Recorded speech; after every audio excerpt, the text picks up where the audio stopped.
Et en parlant de la coopération sino-congolaise, plusieurs réalisations des entreprises chinoises installées en RDC sont inscrites dans les actifs de ces partenariats. Les Congolais se souviendront que c'est grâce à cette coopération que le stade des Martyrs a été construit, également le Palais du Peuple, les boulevards Triomphal, la réhabilitation et l'élargissement des boulevards du 30 juin et Lumumba, ainsi que la construction des hôpitaux et tant d'autres routes construites à Kinshasa et en province.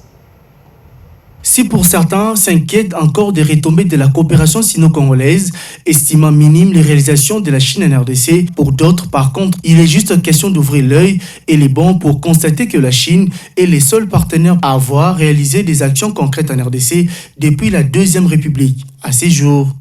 Pour cette catégorie des Congolais, il y a lieu de citer la réhabilitation et l'élargissement du boulevard de 30 juin, le boulevard Triomphal et le boulevard Lumumba, la construction de l'immeuble de la Territoriale, l'avenue du Tourisme, le stade des Martyrs et le Palais du Peuple. Avec les régimes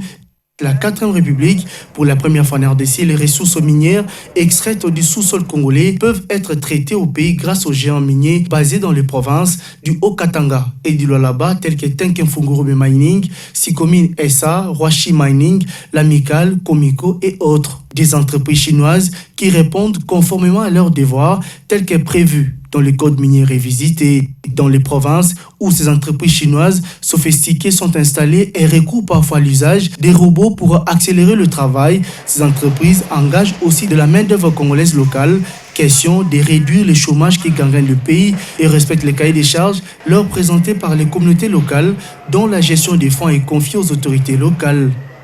Sur le terrain, l'on peut constater pour la Sikomin SA la construction d'une centrale électrique mise en service le 3 novembre 2021 pour desservir cette entreprise et renforcer la Société nationale d'électricité, SNEL en sigle, et l'aidera à améliorer la qualité de ses services. Tenkenfungurube Mining, de son côté, a construit une cité en faveur de la population environnante, des routes secondaires, le bureau communal et des centres de santé.